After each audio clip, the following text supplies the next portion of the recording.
Key verse po natin, verse 1. And Jacob called unto his sons and said, Gather yourselves together, that I may tell you that which shall befall you in the last days. Yan. So, binigay na po ng Diyos kay Jacob ang mangyayari, ang gagawin ng Diyos, yung God's decree pertaining to His children, yan, sa 12 tribes of Israel. Wala nga lang si Dan, yan, yung Danites. At napunta sa dalawang anak ni Joseph. So si Joseph sana, pero dalawa yung anak, Ephraim, Manasseh. Kaya miski wala para kay Dan, 12 pa rin. Yan. So, si Jacob po ay shadow, example ng lahat ng adopted children of God. Yan. Tungkol saan po? Na bilang being a child of God, son of God, daughter of God, sa title po natin at sa verse 1 na siyang ating topic ay the preeminent, pamalit sa God, people, God's people, preeminence people or preeminence children, adopted children, all of them are predestined to prophesy perfectly. Yeah. Basta dumating po ang Holy Spirit sa kanilang buhay. At tayo po ay nasa part 12, 27 and 28. So yung bunso na po si Benjamin. Ano ang nireveal ng Diyos at pinasabi kay Jacob na future ni Benjamin? Ano yung prophecy pertaining to the tribe of Benjamin? Benjamin shall ravin as a wolf. Yan. In the morning he shall devour the prey. So, magugutom yung asong gubat, tinulad, at diniklara ng Panginoon ang future ni Benjamin. Hindi maubusan po ng mahuhuli. Yan. At makakain. Yan. So, bilang wolf, victorious triumphant sa kanyang paninila. Yan. So, may power. So, yan po ang decree ng Diyos kay Benjamin. And at night, he shall divide the spoil. Yan. So, kaya under din po yan ng capability to get his prey para sa kanyang sarili. Yan, makain niya at mapaghati-hatian. Dahil nga po hindi naman sila talaga wolf, tao sila. Figurative lang yun. Yan. So sa mga labanan, sa mga digmaan, so naka-ordain sila maging victorious, triumphant. So powerful, capable, powerful, triumphant, victorious, overcomer. Yan. Kaya kung may matatalo sila, may makakamkam sila ng mga substances, wealth, treasures ng mga kalaban. Yan. So Mapa Jacob, sample siya ng adopted children of God. At yung decree ng Diyos kay Benjamin ay sample din po sa mga adopted children. Ano po yung pagiging similar, kaparehon ng decree ng Diyos sa tribe of Benjamin sa lahat ng mga anak ng Diyos. Yeah. So, Benjamin, so capable sa paghanap ng kanyang prey, yung masisila at mahuhuli niya naman, tapos yun nga, victorious, triumphant pa. So, preeminence people po are predestined to prevail. Kasi may power ang Diyos na tumatahan sa kanila over all perversities, over all their enemies. Yan.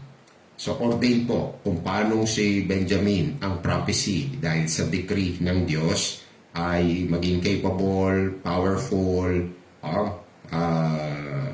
sa kanyang pray at mag-divide pa ng spoil. Ganon din po sa lahat ng adopted children of God. Kaya yung mga nagke-claim na saved from hell, going, heading to heaven, dapat pareho ka ng buhay sa mundong ito ng tribe ng Benjamin. Yan. So, dapat meron ka rin capabilities, meron ka rin power, yan. Para po mag-prevail sa lahat ng kalaban. Yan. At, ayan pa, mag-devoid ng sport, mag-divide. So, may makamkam pa na wealth. Yan. Lahat po ng anak ng Diyos din ay ordained sa parehong decree ng Diyos kay Benjamin o Benjamites na tribo. So ano po ang mga back up natin? Comparing spiritual things with spiritual. So yun po munang title. Preeminence people prophesy perfectly. So muli yung preeminence people, God's people, or God's adopted children.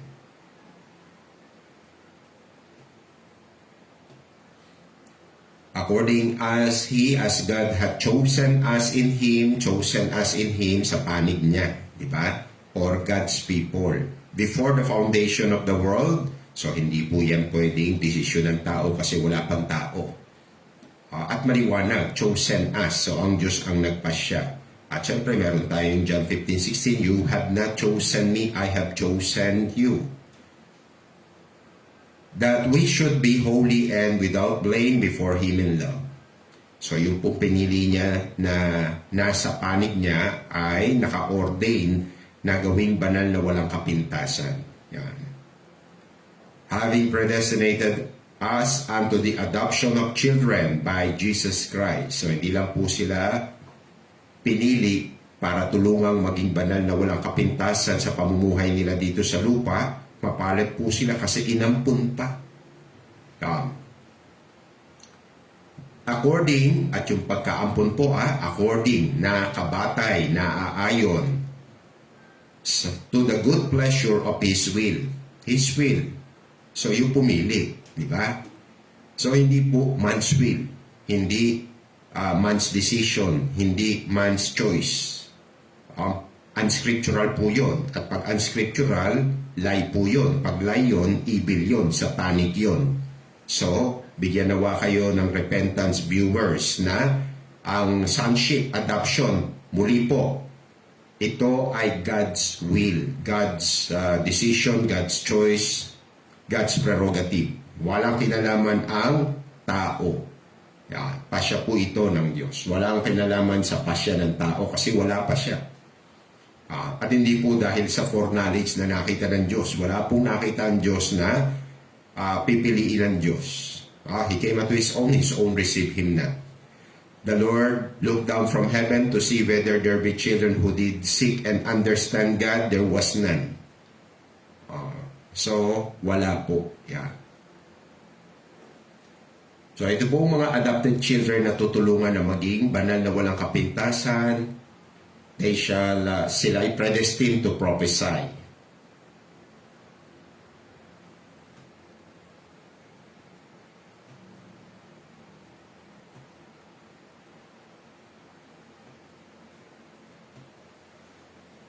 And on my servants, yung adopted children, sila rin po ay ordained to serve God, kaya servants. Yan. Ordained din sila sa pagiging stewards, katiwala.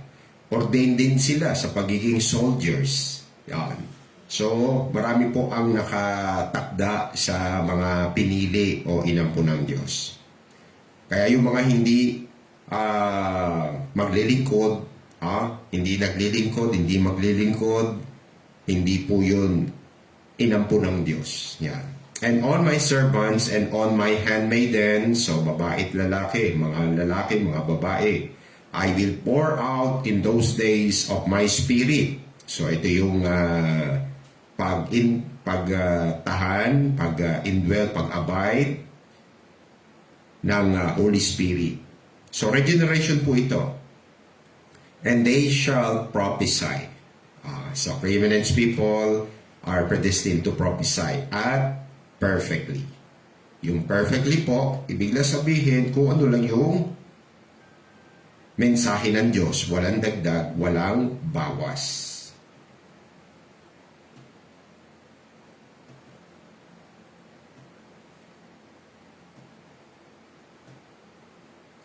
For I, Apostle John, testify unto every man that heareth the words of the prophecy of this book. If any man shall add unto these things, God shall add unto him the plagues that are written in this book. So, seryoso po ang Diyos.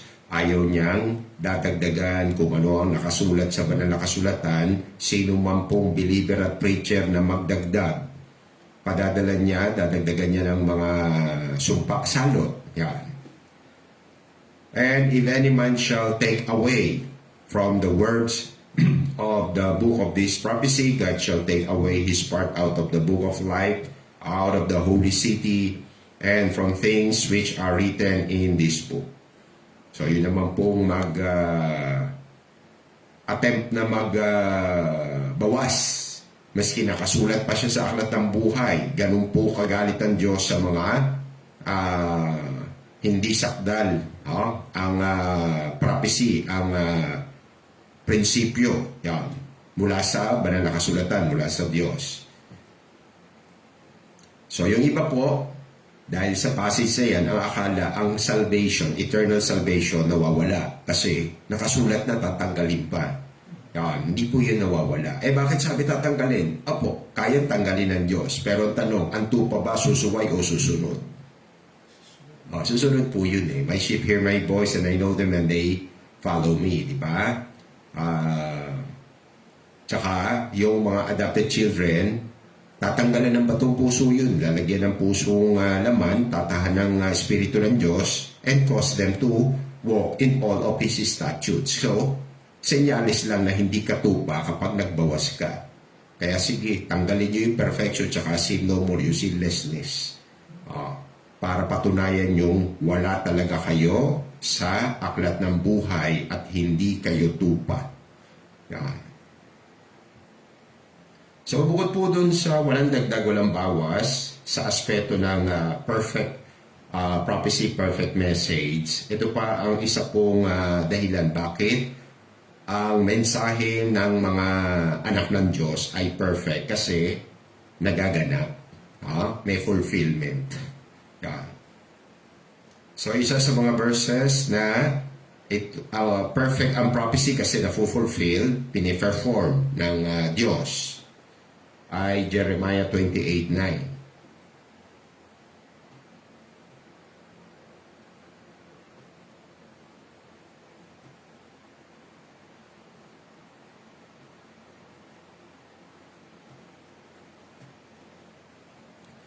The prophet which prophesieth of peace when the word of the prophet shall come to pass.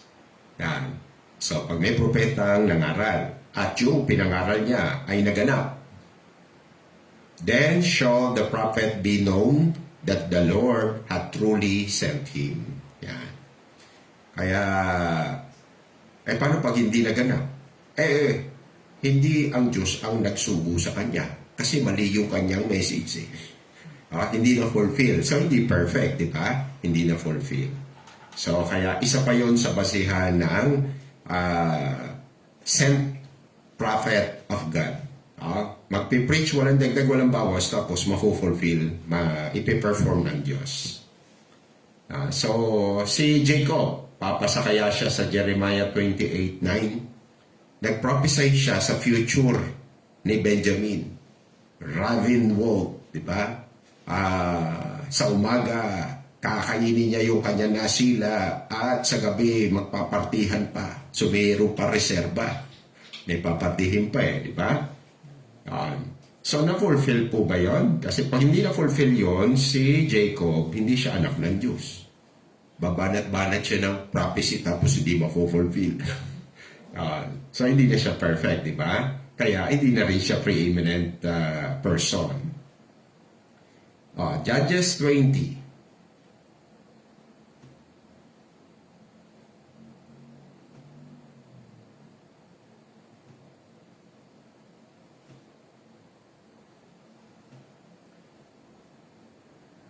(15 to 17).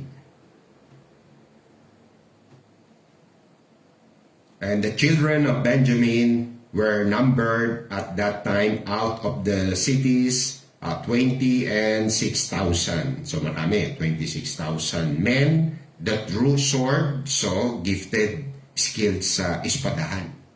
Yan. So, may capability, may power. So, fulfilled ba yung prophecy ni Jacob? Beside the inhabitants of Gibeah, which were numbered 700 chosen men. Among all these people, there were 700 chosen men left-handed. Sa kanila po yung left-handed. Parang gifted na ang galing-galing. Parang mga sharpshooter o kaya parang marksman. Yan. Everyone could sling stones at an hair breadth and not miss. Okay, ganyan na. Ang gagaling. Hindi nagmimintis. So, may pagkadabid. Pero syempre dahil po yan sa presensya ng Diyos. Yan. And the men of Israel beside Benjamin were numbered 400,000 men that drew sword. So mayroon pa rin syempre yung ibang kasamang tribo. Pero ang dami po sa Benjamin na skilled, able, capable. So, may fulfillment na tayo na sa prophecy ni Jacob. All these were men of war.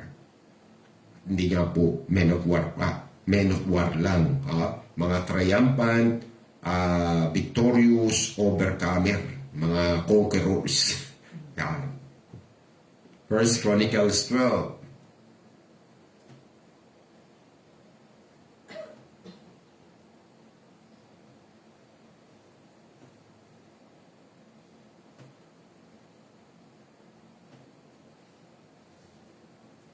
Now these are they that came to David to Siklag, while he yet kept himself close because of Saul the son of Kish, and they were among the mighty men, helpers of war. At sino kaya yon? They were armed with bows and could use both the right hand and left in hurling stones and shooting arrows out of a bow, even of Saul's brethren of Benjamin. Yan. So mga kaliwete na, pero hindi lamang pala magaling sa kaliwa. Kaliwat ka na. Napaka-skill na, no? Kaya pumana. Magtirador ng kanan, kaya magkaliwa. So hindi ka talaga makakaligtas. Kaliwat kanan, tatamaan ka. Yan. So sanay na sanay yung kaliwat kanan nila. So, another proof na naman ng fulfillment ng prophecy ni Jacob. Punta naman tayo sa Esther. Yan.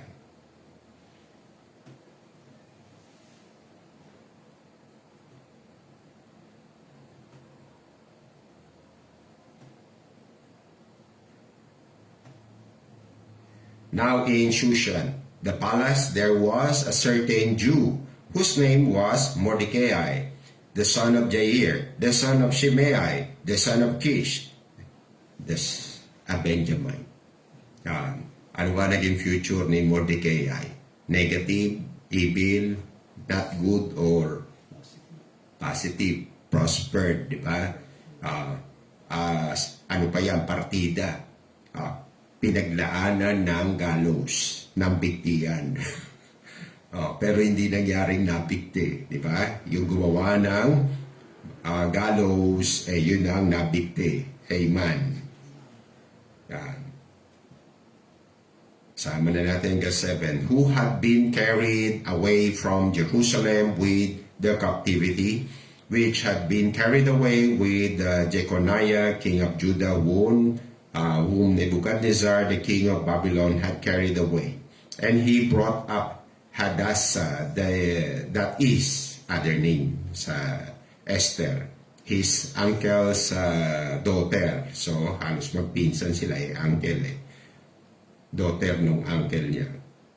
For she had neither father nor mother, and the maid was fair, si Esther yon, beautiful, whom Mordecai, when her father and mother were dead, took of his own daughter. Yan.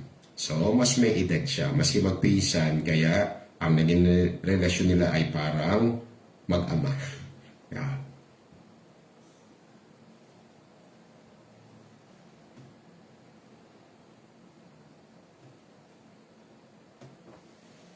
And the king, Ahasuerus, yung naging asawa ni Esther, laid a tribute upon the land tax and upon the isles of the sea, and all the acts of his power, Ahasuerus, and of his might, and the declaration of the greatness of Mordecai. So, ano nangyari sa prophecy ni Jacob? Patuloy na na-fulfill. Yan.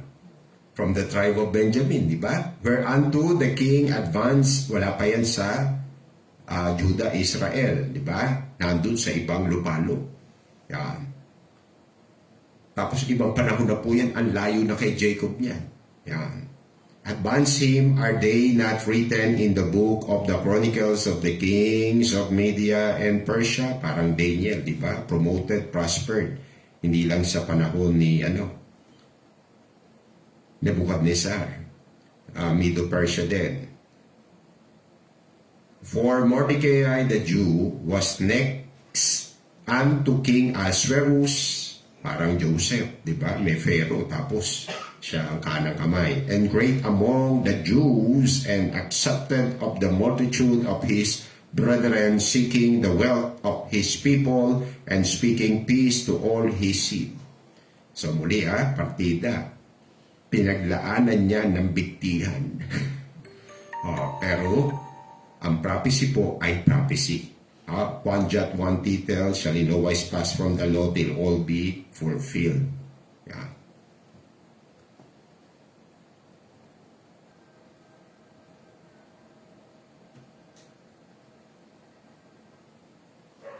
Philippians 3:5. New Testament, ang layo na po before Christ ang Old Testament, Anno Domini yung New Testament.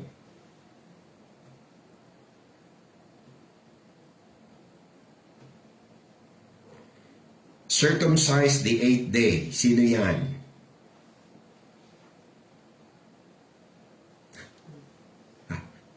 Si Pablo. Yeah, Apostle Paul. Of the stock of Israel. So, sa nasyon ng Israel.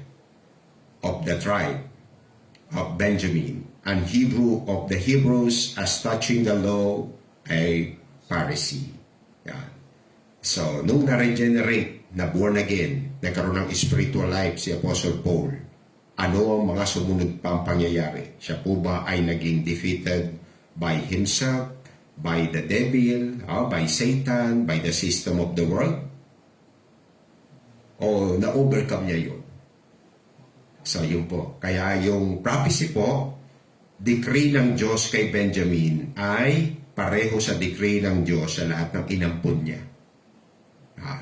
Na dahil sa Diyos, sa presensya ng Diyos, ay magiging able, capable, powerful sila para mag-prevail, maging triumphant, maging victorious over all perversities. Yan. So dahil po yan sa Panginoong Jesucristo, siyempre dahil sa decree din ng Diyos Ama. Yan. Paano hindi sila magkakaroon ng power to prevail all perversities, present ang Diyos Ama, Anak, Banal na Espiritu sa kanila. Yan. At pag present po, di lalo na talaga na nararapat mag-prevail. Yan. Kaya nga yung unang kata natin ay there is power. Yan. Basta merong Diyos, pinagbubuan ng dugo ng Panginoon, hindi po weak ang believer, hindi weak ang regenerated, powerful. Yan. Kung hindi mo maranasan, hindi ko maranasan, hindi yung Bible ang mali. Tayo yung mali. Ikaw yung mali. Yan. Genesis.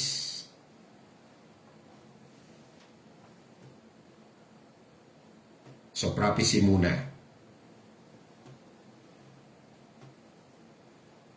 And I, God the Father, will put enmity between thee, si Satan, the devil, the serpent, and the woman, seed of the woman.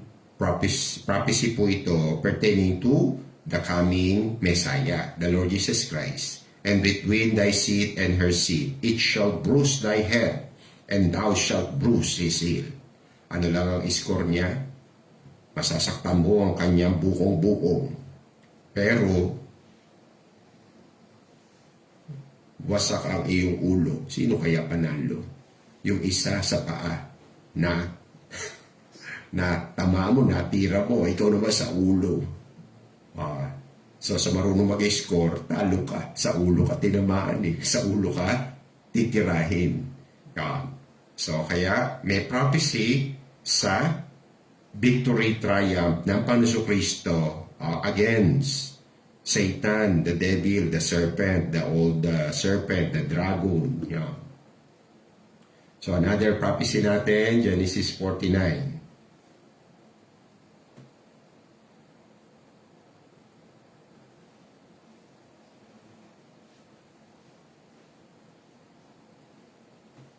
Verse 8.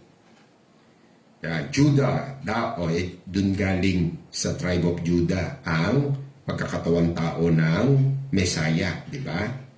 Thou art he whom thy brethren shall praise, thy hand shall be in the neck of thine enemies. Yan.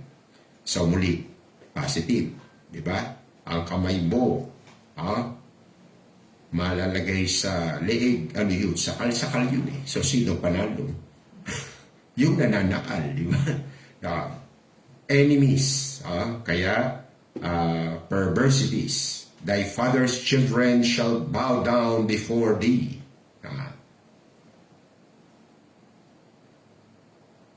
So Psalms 110.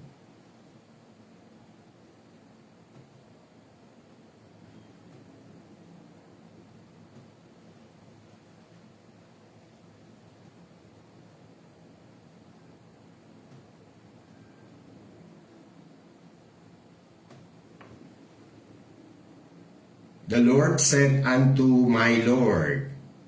So, kaya the Lord tapos isa pang Lord. So, may Father talaga, mayroong Son. Sit thou at my right hand until I, God the Father, make thine enemies. Hindi lang isa, hindi lang si Satan. Thy footstool. Mga kaaway mo, tuntungan ng paa mo. Sino kaya panalo? Tinatapakan eh. Hindi yung nakatapak sa kaaway. Yun yung Savior eh. The Lord shall send the rod of thy strength out of Zion. Rule thou in the midst of thine enemies. Rule. Siya magro-rule. Siya rin yung nasa ibabaw. Siya yung superior. So, tatlong passages na prophecy pertaining to the Lord Jesus Christ na may power siya to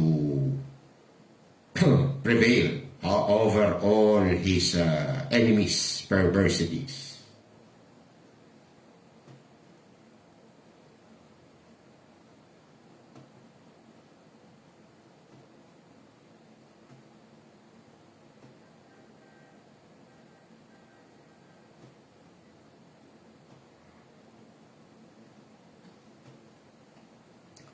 These things I, the Lord Jesus Christ, yung Messiah na prophesied sa ating Genesis 3:5, 49:8, Psalms 110:1-2.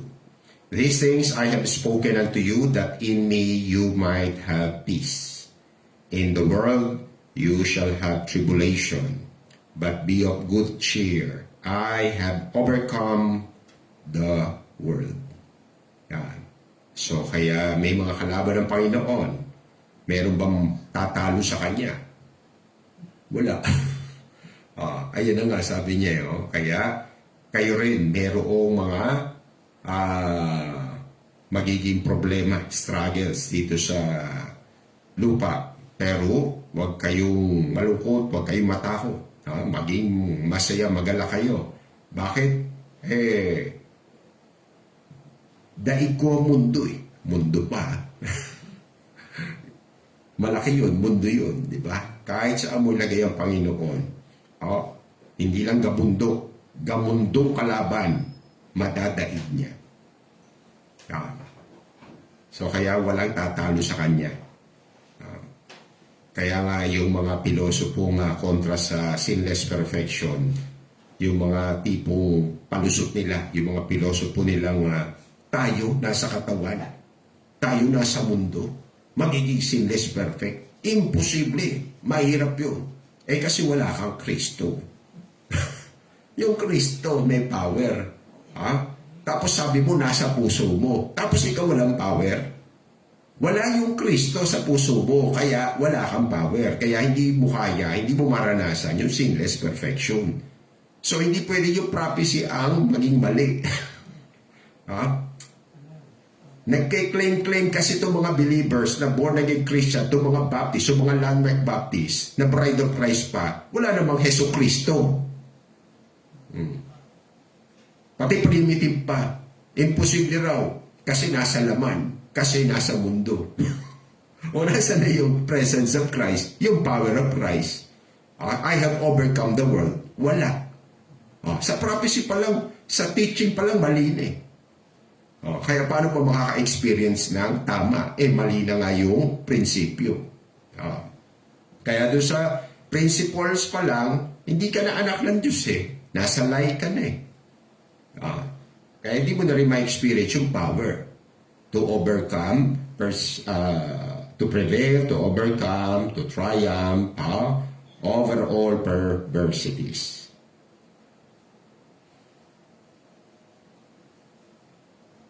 So, punta naman tayo sa mga fulfillment ng prophecy sa Panginoon Kristo, yung victory niya. At pati na rin sa mga adopted children. Ito kasing Romans 6:6, both. Hindi lamang victory of the Lord Jesus Christ. Damay na yung victory ng adopted children of God. Yung regenerated, redeemed. Knowing this, that our old man, sa principle pa lang, prophecy pa lang, tama na, is crucified with Him, that the body of sin might be destroyed, that henceforth we should not serve sin. Yan. So yung crucifixion po ba ay pagiging senyales ng pagiging talunan ng Panginoon? Hindi ho. Dahil isa sa perversity ay yung sinful nature. In-address po yun ng Diyos, in-address ng Panginoon Kristo yun. Pinuksa niya yun sa kanyang crucifixion. May positive effect yun. Panginoon Kristo, natalo niya. Para matulungan niya rin yung mga inampon na madaig din yung sinful nature. Yan. Isa pa yan sa pilosopo at philosophy or principle ng mga fake, di ba, false believers. Bakit? Sasabihin nila, hindi walang sinless perfection. Bakit? Tayo may sinful nature. O, kita mo na. Hindi ka, walang harmony yung prinsipyo nyo sa Romans 6:6. Sa Romans 6:6, nag-exist ang sinful nature, body of sin, kaso sa crucifixion, ano yung epekto raw? Puksain. Para huwag na kayong alipihin ng katawan nyo na gumagawa ng kasalanan. Doktrina nyo pa lang, hindi na pang preeminence people. Di ba? Malayo na kayo sa paliwanag ng salita ng Diyos, sa paliwanag ni Apostol Pablo. For 14.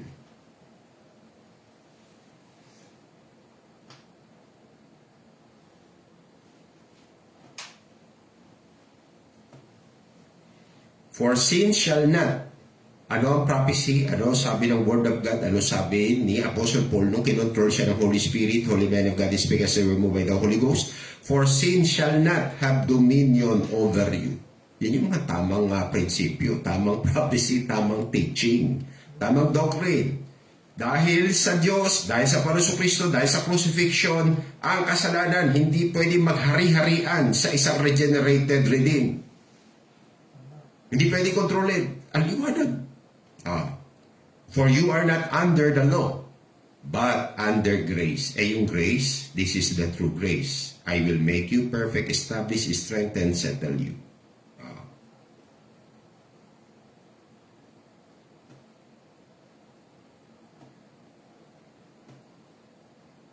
But now, being made free from sin.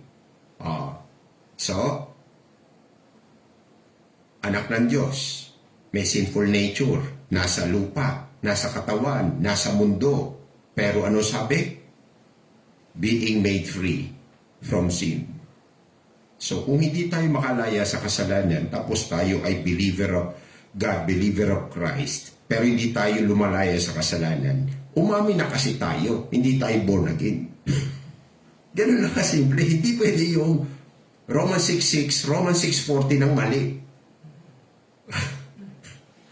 Pag di natin naranasan yung verse 6 at 14, hindi ugma sa atin yung pag-claim na tayo ay may Kristo sa puso, may Diyos, may born again tayo. Hindi para sa atin yung mga doktrinang yun.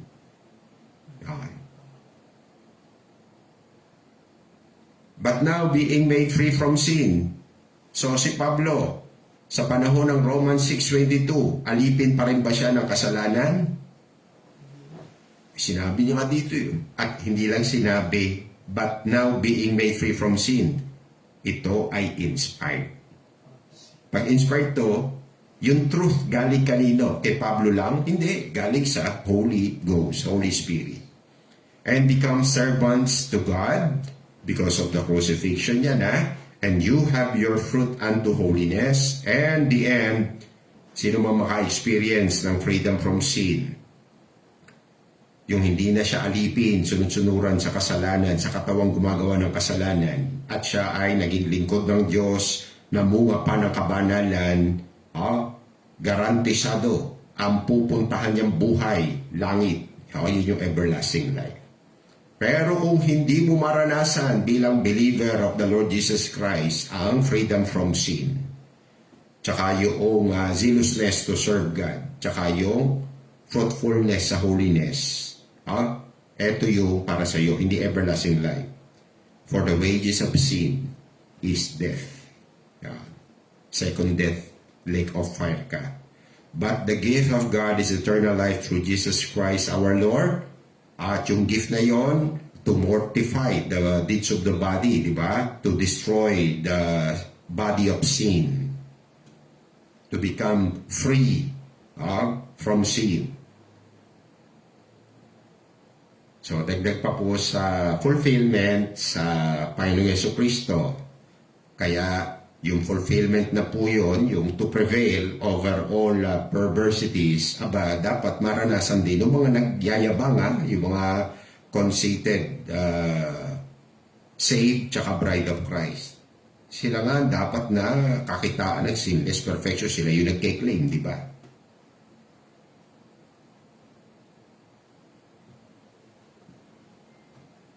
Hebrews 2:14.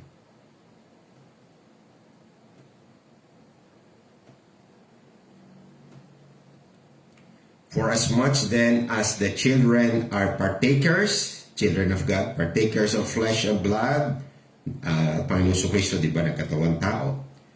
Tapos he was crucified. He also himself likewise took part of the same, that through death he might destroy him. Hindi lamang the body of sin, di ba? To set free the adopted children. Him, so persona. Satan yon. Personal. Para wasakin siya sa buhay ng mga hinirang. Him that had the power of death, that is the devil. So, kaya ang Panginoon po, yun lambang katawan ng taong gumagawa ng kasalanan, partikular sa mga hinirang, ang kanyang pupuksain, hindi po, pati ang dyablo. Yeah.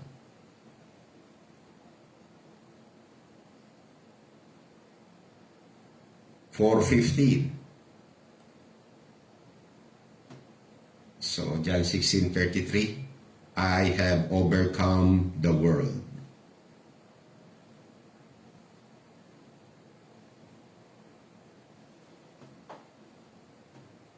So, kasama ang worldliness. For we have not an high priest, yung tunay na adopted children, God's people, we have not an high priest which cannot be touched with the failing of our infirmities. Kaya yung iba, pag nabasa yan, panglalaban nila sa sinless perfection, kita mo na, may infirmities tayo. Talaga naman may infirmities tayo eh. All have sinned, come short of the glory of God. But because of Christ, because of His power, hindi pwedeng manatili sa iyo yung infirmities. Kaya nga may Romans 6:6. Kaya ang Diyos nagtakda ng crucifixion may purpose to destroy the works of the devil, to destroy the body of sin. Yung pang the devil, tsaka yung works of the devil. Prophecy rin yun. But was in all points tempted like as we are, yet without sin. Be of good cheer. I have overcome the world. The world of perversities. Christ overcame, di ba? Overcomer siya.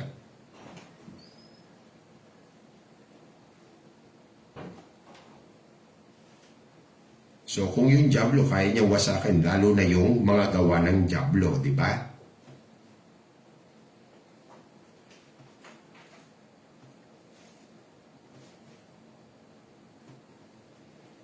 He that committed sin, believer, sama mo na believer at pastor, sama mo na Baptist, saka landmark, saka primitive, saka Bible Baptist, nagko-commit ng sin, transgression sa against the law of God, saka unrighteousness, mga anak yan ng dyablo. At hindi na magiging anak ng Diyos yung pag anak ng dyablo yan.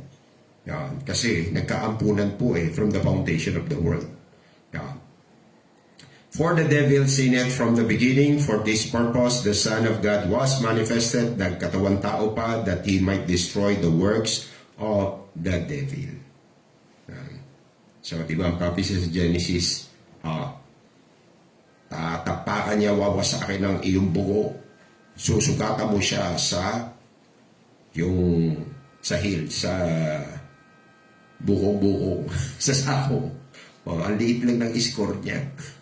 Crucifixion lang, di ba? Pero siya wawasakin ng Panginoon. So, hindi lang gawa niya. Siya mismo, Hebrews 2:14.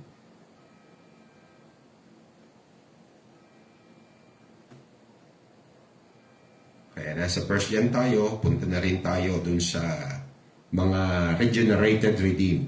Yan. Kaya nakaranas ng regeneration, kaya na-fulfill, na-experience sila yung prophecy pertaining to the preeminence people. Na ano yun? They are predestined to prevail over all their perversities. Yeah.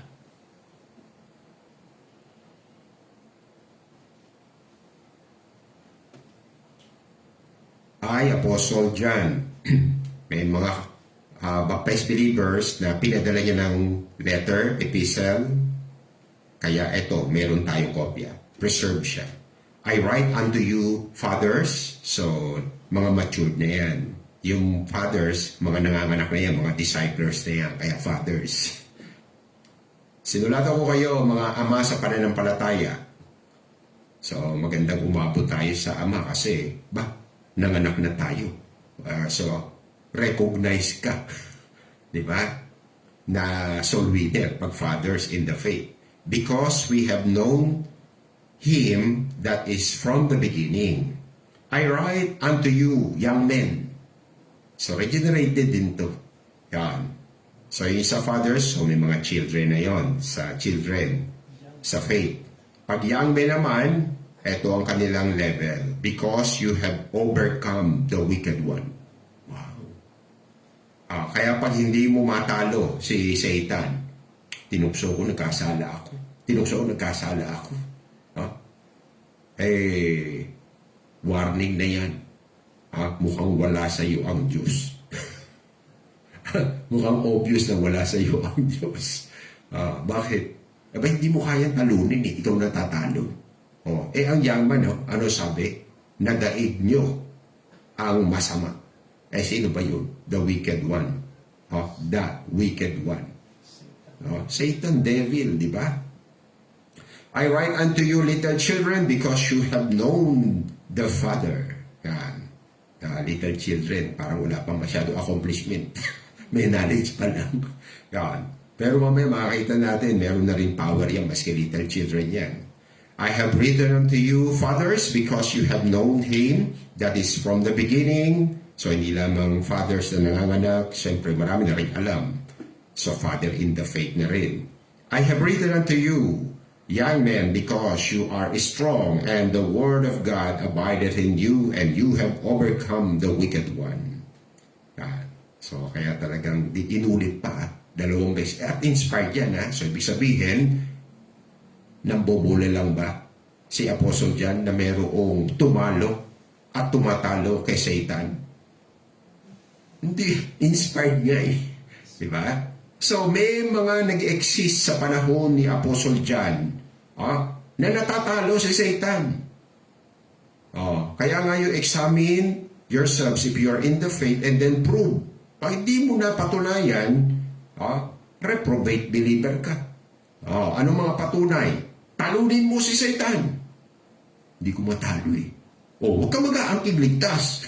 Huwag ka mag-aangking bride of Christ. Talunan ka eh. Ang layo ng experience mo sa experience nila. Sila, victorious, triumphant, overcomer. Kaya hindi tayo basta judgmental. Judge righteous judgment. Yung tao na, yung pastor na, yung believer na nagsabing, hindi natin kaya yung sinless perfection, hindi natin kaya talunin yung ating kalikasan, hindi natin kaya talunin si Satanas. Isa lang sagot. Wala kang Diyos na tumutulog sa iyo. Diba? Ikaw na yung nagpa-screen, nagpa-evaluate sa amin eh. Ikaw to na nagsasabing, hindi pwede yan, hindi pwede sinless perfection, hindi natin kaya si Satan. Kung wala kang Diyos, hindi mo talaga kaya. Kaya wag mo ipilit na born again ka, saved ka, bride of Christ ka, miski landmark ka pa, miski primitive ka pa.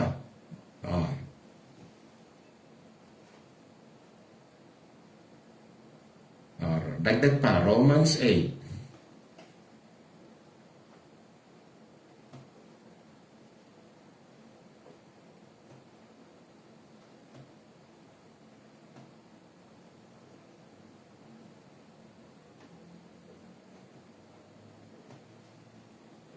For if you live, kayo mga baptized believers sa Roma to, historical church to, may authority to, parang landmark to. Diba? Kaso, if you live after the flesh, you shall die. So, wag mo iyayabang yung authority. Kumusta ang pamumuhay mo? Nadadaig mo ba yung laman? Lumalakad ka ba sa espiritu? Kung hindi, walang kwenta yung faith mo, yung doctrine nyo bilang may authority. But if you through the Spirit, ito yung dapat, hindi lang may authority, may espiritu ng Diyos. At paano ko ba ma-confirm na may espiritu? Ayan if you through the Spirit do mortify the deeds of the body, magagawa mong supilin, puksain, talunin, patayin, paslangin ang katawang gumagawa ng kasamaan pag may espiritu. Doktrine nyo pa lang kasi mali na eh. Ang tamang prophecy, ang perfect prophecy, pag may espiritu, kaya bang talunin ang katawang gumagawa ng kasalanan? verse 14. Maliwanag yung maliwanag. True, sa pamamagitan ng Espiritu ng Diyos, magagawa niyong puksain ang mga gawain ng inyong katawan. Kaya naman, mabubuhay kayo. The end, everlasting life. Yung Romans 6:22 kanina. At eto lang ang anak ng Diyos. For as many as are led by the Spirit of God to mortify the deeds of the body, they are the sons of God. Yun lang ang anak ng Diyos. Yan. At dahil anak ng Diyos, dahil sa victorious triumphant, na mortify nila ang deeds of the body, anong prophecy kay Benjamin pagkatapos na mahuli niya ang kanyang hinahabol, yung masisila niya, kakainin niya tapos magpaparti-parti. So meron pang another, reserve blessing. Diba? Kaya matapos matalo ang katawang gumagawa ng kasalanan, ano pa ang aanihin ng mga sanctified, victorious, triumphant against Satan, against self, against sinfulness, against system of the world. And if children, because of victories, diba, triumphs, then heirs of God and joint heirs with Christ, if so be that we suffer with Him, that we may be also glorified together. Yan, sabi, diba? At sa gabi, ibig sabihin, sa bandang uli, meron pang spoil. Meron pang another na mapapala. Ang mga sanctified, ang mga victorious, ang mga triumphant baptized believers. Di ba parang Benjamin na Benjamin talaga. Victorious, triumphant, tapos may spoil pa. May wealth pa. Ayan mo, di ba match na match? So ayan ang perfect principle. Perfect prophecy. Tapos, may experience at may enjoy yan ng mga preeminence people.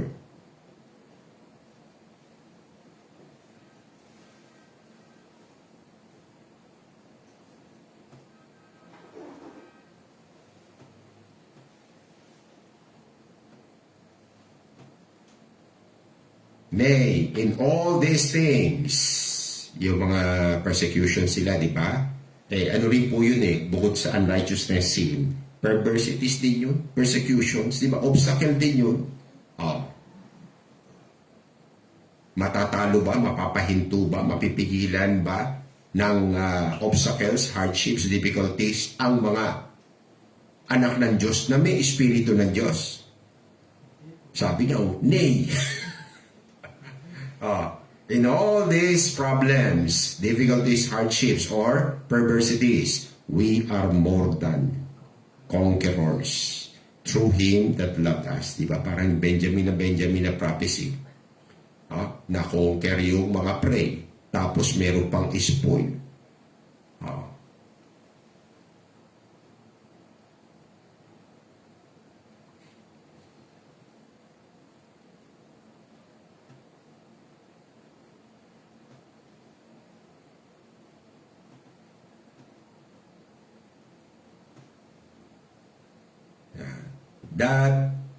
That God, dahil siya po yung declaring the end, di ba? Declaring the future events. Yan. From the ancient times, from the beginning, the things that are not yet done, saying, I will do all my pleasure, my counsel shall stand. My decree, my plan shall stand. That God would grant unto us as adopted children, that we being delivered out of the hand of our enemies. Prophecy na naman yan, na perfect Diba? So, merong deliverance, may kalayaan, may freedom, may liberty sa enemies, perversities. Might serve Him, serve God, kasama yon sa epekto ng crucifixion, tsaka ng regeneration. Hindi lamang being free from sin, become servants to God without fear, kasi di ba may mga difficulties, tribulations, peril, sword, yan, famine, nakedness. In holiness and righteousness, victory din to. Kasi ang umalipin sa tao, si Satan, tinutulak sa kasalanan. Ang ipagkakaloob daw ng Diyos, kabanalan at katwiran sa harapan niya. So, ibig sabihin yung ino-honor niya, ina-acknowledge niya. Hindi siya filthy rags at saka dam. Yun yung perfect, di ba? Tsamba lang ba ang righteousness, holiness? Yung sinlessness, tsamba lang ba yun? All the day, ang perfect prophecy, perfect principle, perfect revelation ay all the days of our life. Kaya kung hindi buong buhay na ikaw ay maglilingkod na banal at matuwid sa Diyos, umamin ka na lang. Magugulat ka lang, masasya ka lang, impyerno ka rin pala eh. Kung ipipilit mong born again ka, naligtas ka at bride of Christ ka kung hindi mo ma-experience itong perfect prophecy, hindi pwedeng ito yung hindi na fulfill. Wala ka sa katayuan, posisyon na ikaw yung pinangakuan.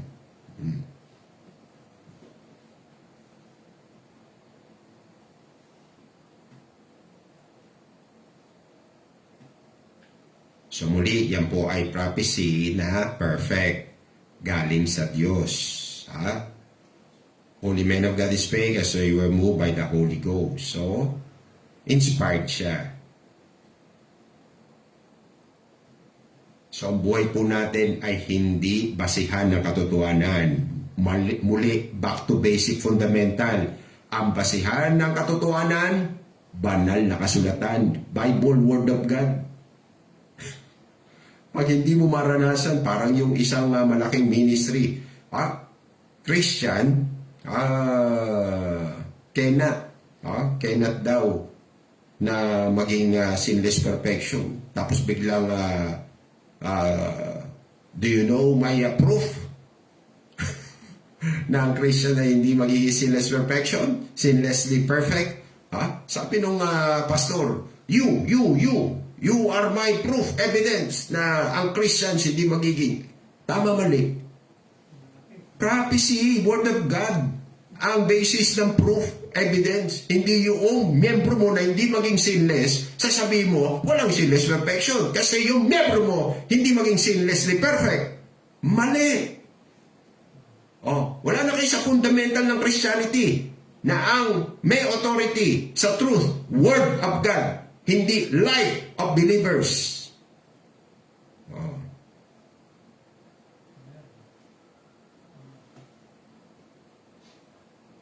Or lives, di ba? Lives of believers.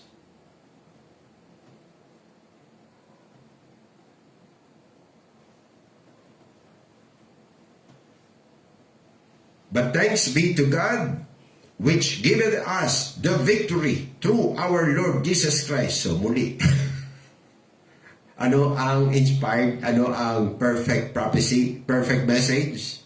May victory ba? Wala. Victory saan to? Sa lahat ng kaaway. So kaya ba ng isang born again talunin si Satanas? Ayon sa salita ng Diyos? Yes! Amen! Kaya bang talunin ng tukso? Kaya bang talunin ng katawang gumagawa ng kasalanan? Hindi. Pwedeng maging sinlessly perfect. Ay, hindi. Di ba? Pag Bible pag-usapan, pwede. Pag buhay ng believer, hindi pwede. Kasi nga mali. Buhay yung ginawa mong basihan. Hindi yung Bible. Pag Bible na yan yun. Another passage. My victory. Sa pamamagitan ng Panginoon Kristo. I have overcome the world nga eh.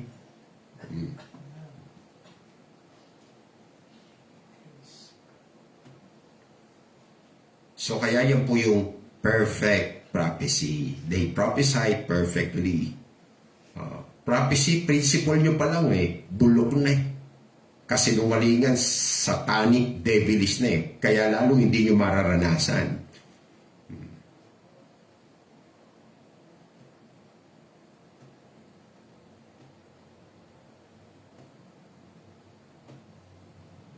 Now, so kailan ba ang victorious Christian living? Sa rapture o bago mag-rapture?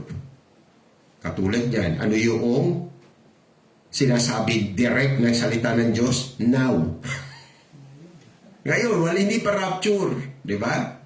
Thanks be unto God which always, causeth always ay consistent. Di ba? Consistency yan. Causeth us to triumph. Ano ba yung triumph? Di ba overcoming din? Mag-prevail din.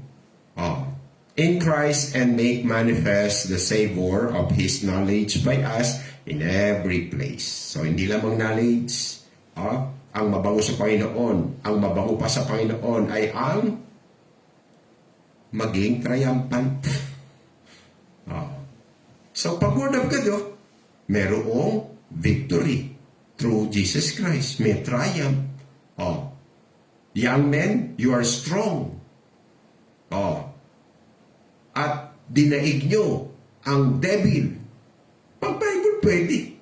Pag mga professing saved, hindi raw pwede. Hindi nila matalo. Kanino ako maniniwala? Sa Word of God, sa Bible. Kaysa sa pastor, tao na hindi naman inabutan ng inspiration, hindi kinokontrol ng Holy Spirit.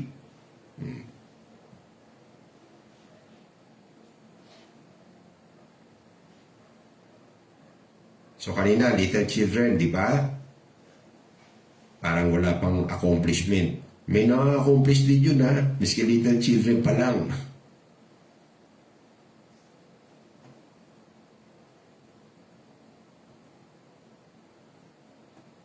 Merong victories, triumphs, ha?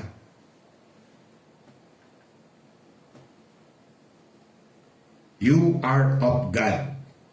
Young man, fathers, hindi, little children. So, paano malalaman ng mga bagong mananampalataya pero tunay na anak ng Diyos? You are of God, little children, and have overcome them. Sino yun? False prophets. Kaya nilang talunin. So, kung kaya nilang talunin, bakit nila tinalo? Kinalaban nila. Anong laban? Di doktrina. Content for the faith. Because greater is He that is in you. Miski hindi pumasok sa Bible school, seminary, theological schools, ang mga regenerated, redeemed, matatalo mga false prophets, yung mga doctor reverend.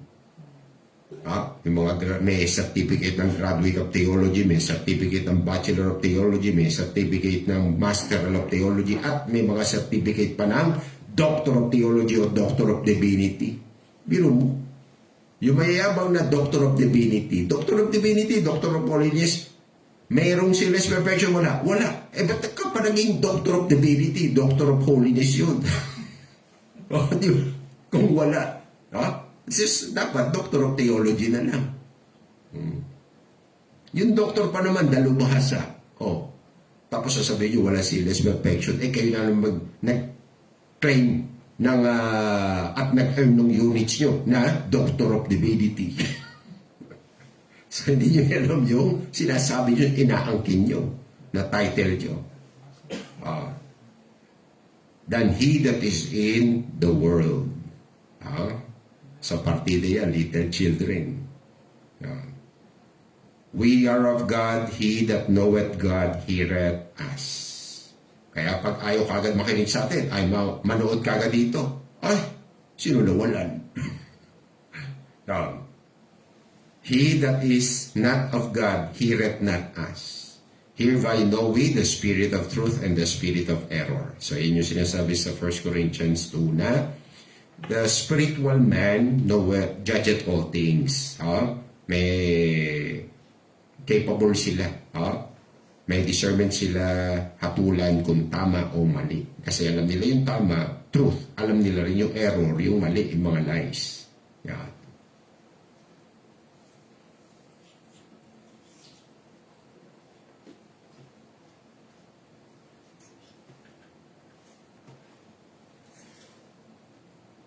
For whatsoever is born of God, dami nagkiklaim, born again, di ba? Katulad ng isang preacher ng primitive, di ba? Ano gusto nyo? Pastor na nakatitiyak, pastor na hindi nakatitiyak sa langit. Tapos worldly. Bago sumimba. Pinatutugtog, worldly song.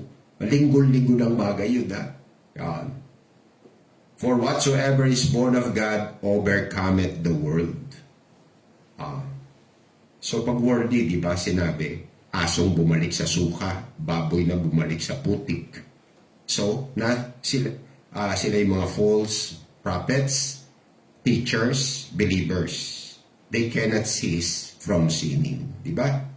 2 Peter 2. Overcome the world, and this is the victory that overcometh the world, even our faith, our belief, our conviction. Basta born again, ano doktrina ng mga regenerated? Dapat overcomer ka. Paano kung hindi ako overcomer? Hindi ko madaig ang mundo. Alipin pa rin ako ng kamunduhan. Hindi ka kasi born again. Kaya baguhin mo na yung prophecy mo, yung principle mo, yung faith mo. Itama mo na.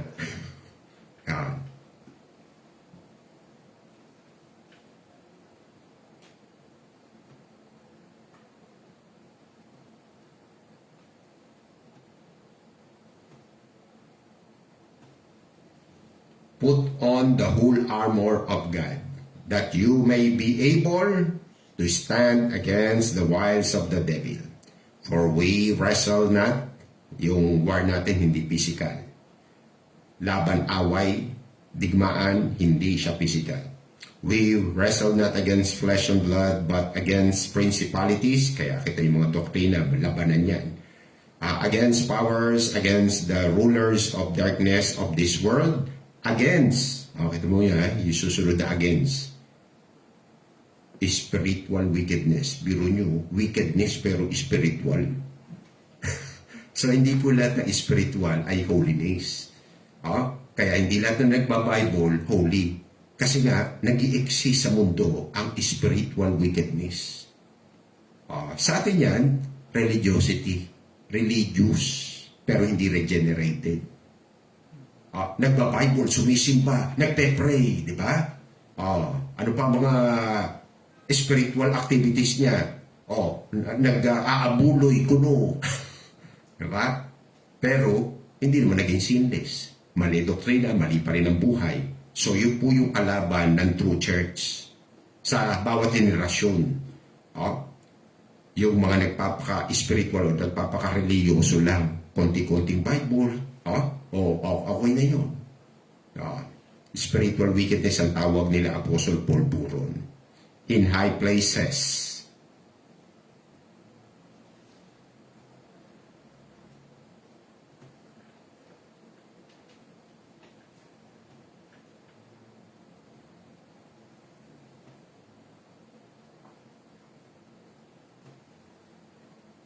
And the God of peace shall bruise Satan. Yan.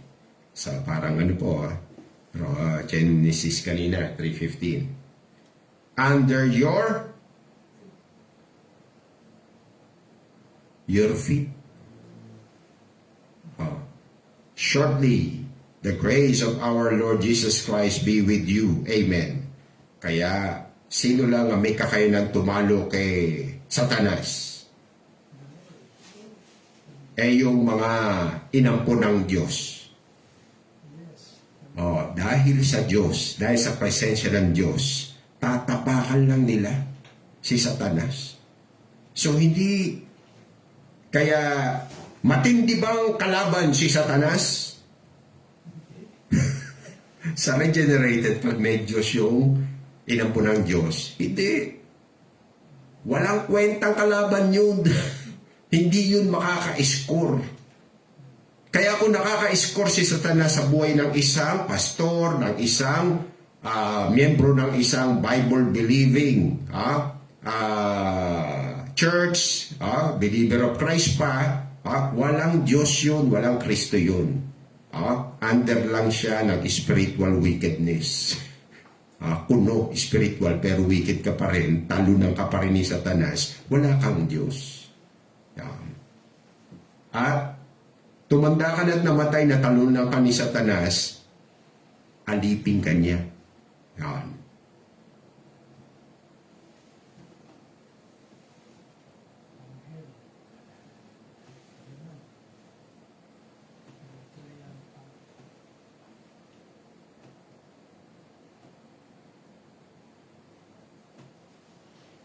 This I say then, walk in the Spirit, and you shall not. Di ba?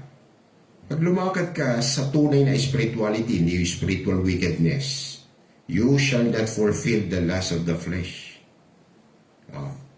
Matatalikuran mo. May Acts 3:26 tayo God, the Father, sent His Son to bless you in turning away every one of you from your iniquities. Kaya nga, pag mayroon talagang espiritu, mula sa 13:14, through the Spirit, mortify the deeds of the body, you shall live. You are a child of God, you are the children of God.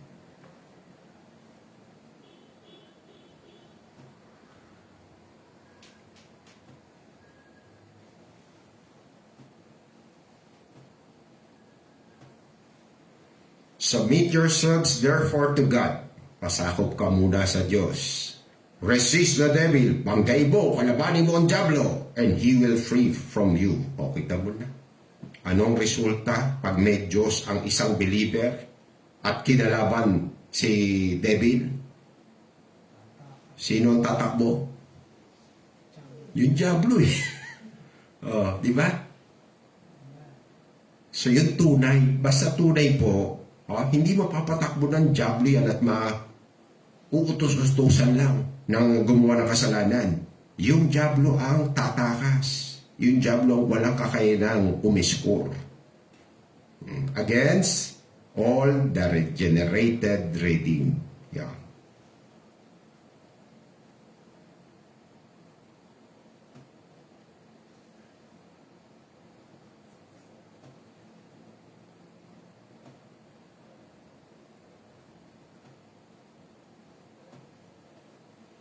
And they overcame him. So, sila ba ay regenerated redeemed?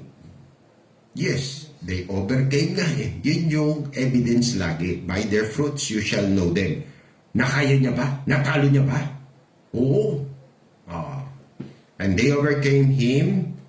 So him, sama mo na si Satan, the devil, sama mo pa si Antichrist by the blood of the Lamb and by the word of their testimony. And they loved not their lives unto death, even themselves. Nadaig nila. Bakit? Ang sinful nature natin yung mahalin yung sarili. Dito, hindi na mahal yung sarili. So doon pa lang, nadaig mo na yung sinfulness mo, yung kalikasan mo na masama. Imbis na Diyos ang mahalin, sarili minamahal. Kaya may mga self-centered person, believers, preachers. So kaya sa tamang sakdal na aral, inspired, may tatalo ba sa Diyos? Wala. May tatalo ba kay Satanas? Meron. Diyos at ang tinatahanan ng Diyos sa mga inampun niya. Yun yung perfect prophecy. May nakaranas ba? Yun yung mahalaga. Hindi yung holding the truth, tapos ikaw naman liko, di mo personal na experience. So, hindi ka katulad ni Benjamin. At hindi ka katulad ng mga biblical born-again believers. Kasi ang decree sa Benjamites, tulad ng lobo na naninila at sa gabi ay magpapartihan pa.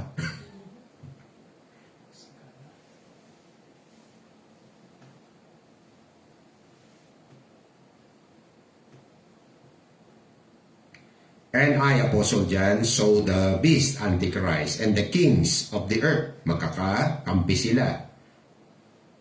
And the armies mga kasundaluhan ng mundo, gathered together to make war against Him, the Lord Jesus Christ, kasi siya'y bababae, that sat on the horse, and against His army, yung bride of Christ, siya rin po yung army. Yan. Kaya, sa Timothy sabi, be a good soldier. And the beast, Antichrist, was taken, and with him the false prophet that wrought miracles. Partida yan, pa-miracles ka pa, dinakip ng Panginoon. Before him, with which he deceived them, the world, dinisib ng dalawang yan, that had received the mark of the beast, 666 sa noo, 666 sa kamay. And them that worshipped his image. Kaya yung mga sanay na sanay sumamba sa Diyos-Diyosan, nako, sanay na yan. Praktisado pagdating ni Antikristo, tuwa-tuwa sila. Bakit? Ang tila baga magwawaging religion ay yung sumasamba sa rebulto. Kasi sanay na sila eh. This both, yung beast na si Antichrist at false prophet, these both were cast alive into a lake of fire burning with brimstone. So, pag nagkaharap talaga ang tunay na Panginoon Kristo at saka yung fake, si Antichrist, sino matatalo? Yung fake. Ayan yung prophecy. Ayan yung perfect prophecy. Sa decree, divine decree, naka-ordain na itapon yung fake na Kristo. Pati yung kakampi niya, yung false prophet, na nagpapabagsak pa kuno ng apoy. yun naman pala babagsak din siya sa apoy. And the remnant, yung kasama sa kasundaluhan ng mundong ito, the remnant were slain with the sword of him that sat upon the horse, which sword proceeded out of his mouth, and all the fowls were filled with their flesh. Diba? The Lord, the Savior, and the adopted sons and daughters. Makita po natin, walang tatalo dyan. Greater is He that is in you than he that is in the world.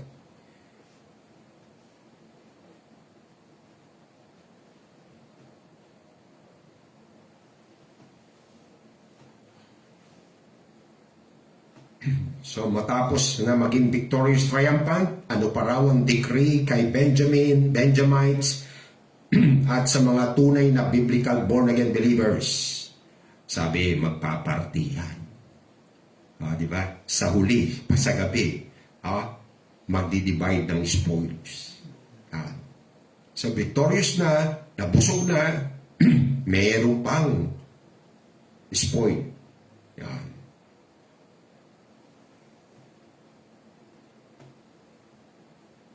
He that overcometh, so tunay na born-again, biblical born-again believer, tunay na regenerated, redeemed. Bakit? Kapareho ng Diyos Ama, Diyos Anak, walang tatalo. Tumahan sa iyo, dapat wala rin tatalo sa iyo. O ayan. So mayroon at mayroon pong mananalo, mananaig against over Satan, over the sinfulness system of the world. Yan. He that overcometh shall inherit all things. O diba? Pareho-pareho ng prophecy kay Benjamin. May natalo na, may nalapa pa, at mayroong pampartihan. Pero, lahat ba ng believers may mamanahin? Hindi sanctify, di ba? May spirit, mortify the deeds of the body, tapos, ayan, steadfast in sufferings. We are more than conquerors through Him that loved us. Ayan. May mamanahin. Lahat. New heaven, new earth. And I will be His God and He shall be my son. Paano yung mga hindi na daig yung sariling katawang gumagawa ng kasalanan, hindi natalo si Satanas? Nung nabubuhay pa siya dito sa lupa, hindi natalo, natalikuran yung worldliness. Di ba? But the fearful baptized believers na takot sa hardships, difficulties, yung famine, nakedness, peril, sword, di ba? And unbelieving, mga doktrina ang sinabi ng Panginoon, I will make you perfect, wala pa rin daw perfect. Kasi mahirap daw yun. Sa tao, sa Diyos nga eh. Sa sin of unbelief yun. And abominable, patay ka na. Abominable, di nasa sinfulness ka. Nasa mga bagay na kamuhi-muhi ang buhay mo eh. Murderers, warmongers, involved sa prostitution, sa adultery, fornication, sorcerers, idolaters. Yan, kaya nga sanay na sila pagdating ni Antichrist eh. All liars. Mali yung prophecy nila, di ba? Perverted. Shall have their part in the lake which burneth with fire and brimstone, which is the second death. Sino ba kausap sa Revelation? Di ba 7 churches? Kaya pag ikaw ay kabilang sa 7 churches, automatic ba? Papapasukin ka na kagad doon sa langit? Hindi. Yung lamang overcomers. Yung lamang overcomer. Kasi sila lang yung may Diyos. Yeah. So kaya, preeminence people, mula po sa perfect prophecy, yan, are predestined to prevail over all perversities. Yan ang tamang doktrina at yan ang mararanasan ng mga tunay na inampo ng Diyos kapag born again sila. Maraming po salamat muli na kailang Diyos sa biyayang pagpapala na kami tinulungan ninyo na maging bahagi ng banal na gawain ng pagtitipon sa midweek service na ito, sa prayer and worship service. Salamat po sa aral, sa unawa, intindi, at lalo na po, tulungan niyo po kami na itong aral na ito maranasan sa aming pong buhay.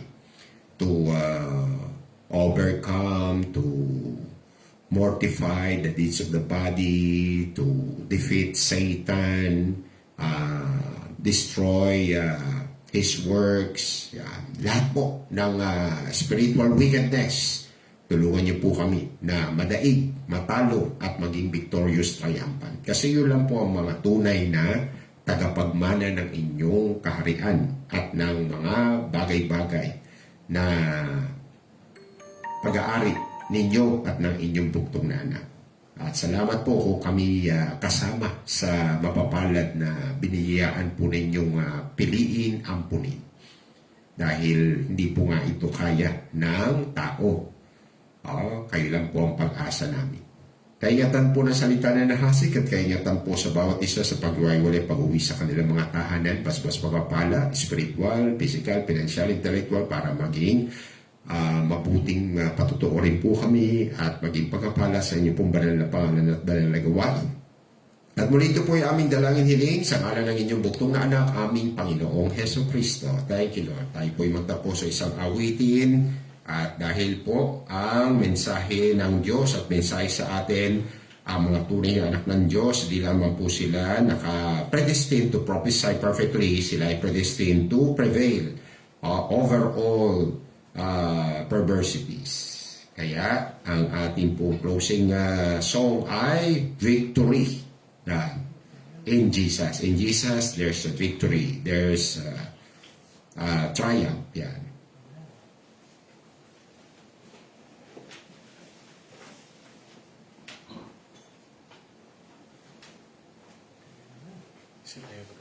Awitin po natin. Victory in Jesus.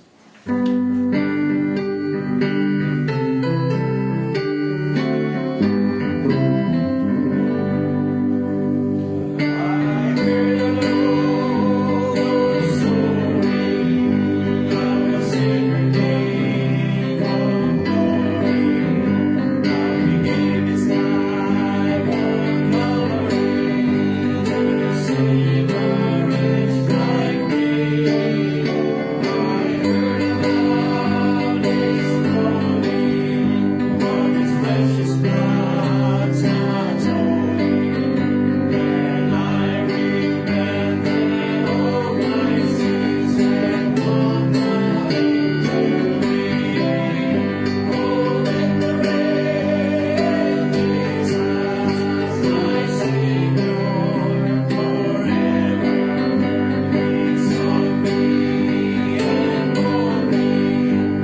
Muli at muli po, pasasalamat papuri ang sumaating pong mahabagin mapagpala, mapagbiyaya at mapagmahal na manilikha, na manunubos ang ating Panginoon Kristo. Panginoon Diyos na po ang malugod na mag-ingat ng kanyang salita sa ating isip puso at mag-ingat din po sa inyo sa pag-iwalay po natin pag-uwi ninyo sa inyong mga tahanan. Magpala nawa po, spiritual, physical, financial, intellectual, para tayo rin po ay maging pagkapala sa ngalan at gawain ng ating pong Panginoong Jesucristo. Good night. God bless us all for His glory, praise, honor, and pleasure. Magandang gabi po sa bawat isa.